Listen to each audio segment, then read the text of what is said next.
Tema diregino ila wayo ko de bigel ngel la njaxar ndaw kumba bi gen ndaw saane aram faxa bi ci dukman baram de sara ko xasse dafa baaxul xebaata dafa baaxul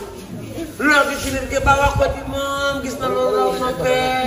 ma war na jaam le le le le le le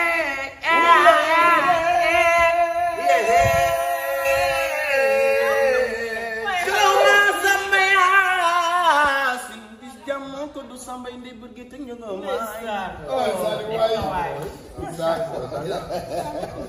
wah lanjut jukuli jun fal fatinya selama sampai asin di zamai kudu sampai ini begitu juga mai bisun kerap lanjut jubengan kajor sama reu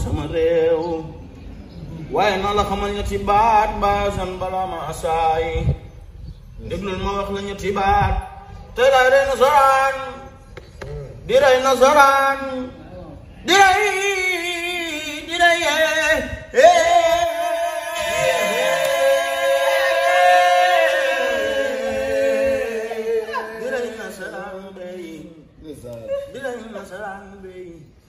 Dilay nasaran bubu kunjung nyawal si nasaran ay Khalifah Bay si Abu Bakar si masak lagi wa ay Syekh Mansur si biar dana njaay mas ma jabar ci geej ku mën na lay tik njaay iko tafsir di ba petrol baga baaw sima baga bañu de Sénégal wacc nga karker baga tay ba ñay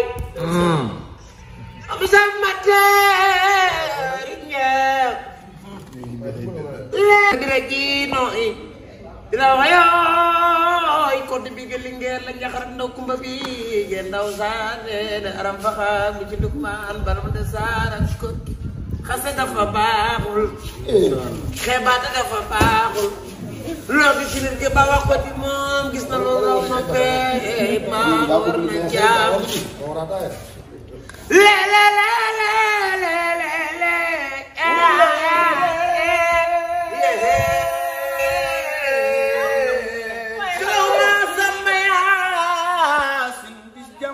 sampai ini begitu juga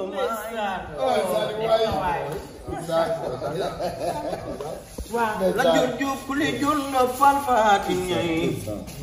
selama sampai asin di zamai kudu sampai ini begitu juga mai bisun kerap lanjut jubengan kajor sama reu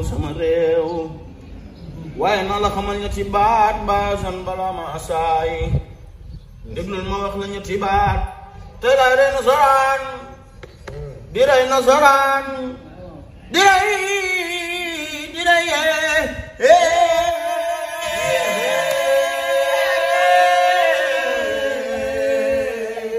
rey nasaraan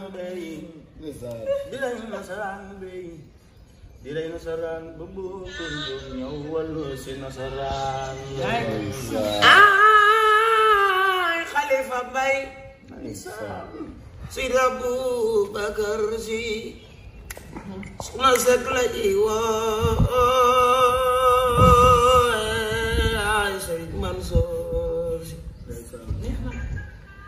si biar dana njaay mas ma jabar ci geej ku mën na lay tik njaay iko tafsir di ba petrol baga baaw sima baga bañu de Sénégal wacc nga karker baga tay ba ñay am sam mater